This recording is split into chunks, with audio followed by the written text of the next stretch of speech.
Искам да ви за една древноримска мисъл, как бихте я коментирали. Морето е столица, всичко друго е провинция. Благодаря. Така, следващия зрител, заповядайте.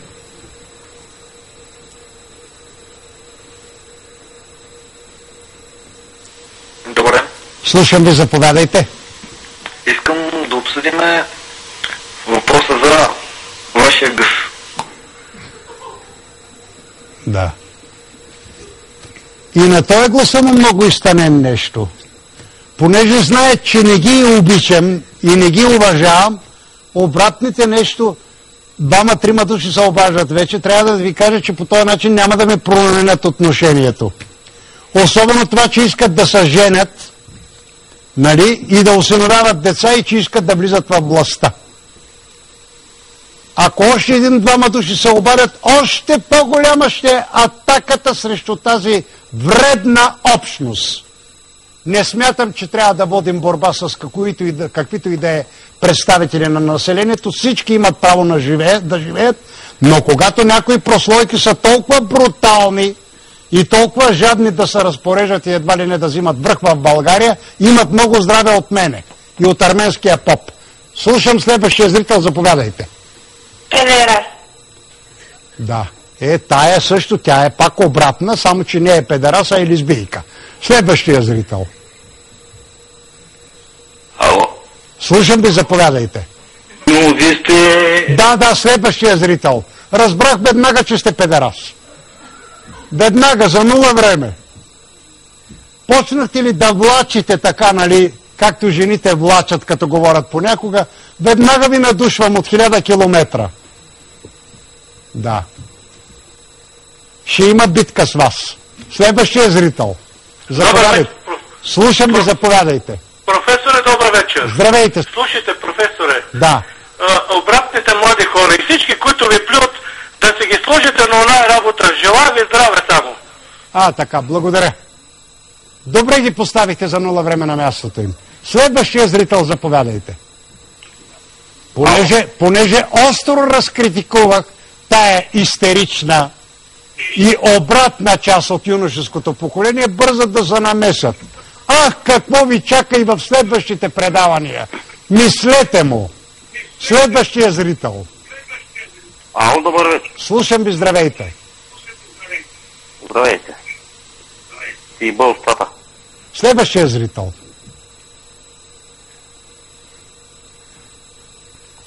Още един зрител, ако обичате. Следващия, заповядайте. Ало? Слушам ви, заповядайте. Ало?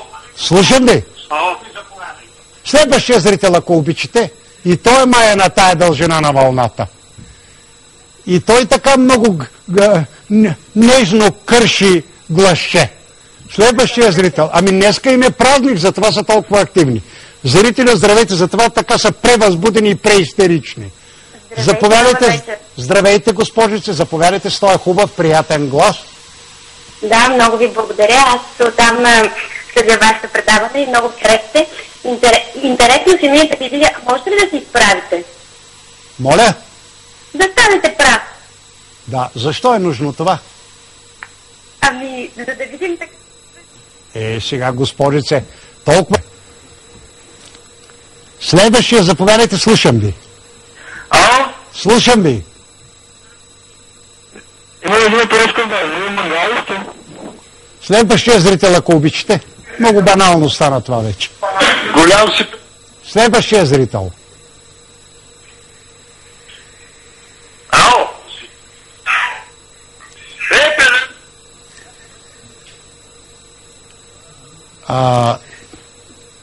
Има ли други зрители, нормални, които да се обадят, защото последните двама-трима бяха...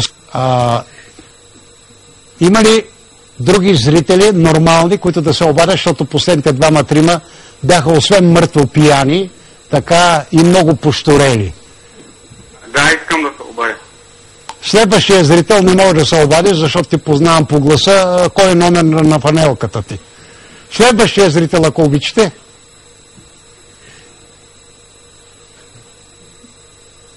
Заповядайте, още един-двама зрители и прекъсваме вече. Иван? Следващия зрител, ако обичате. Последния следващ зрител. Ало. Следващия зрител, господа от апаратната. Има ли или няма? Да, заповядайте, слушам ви. Ало. Следващия зрител, ако обичате. Ало. Следващия зрител, ако обичате. Ало. Игра на котка и мишки.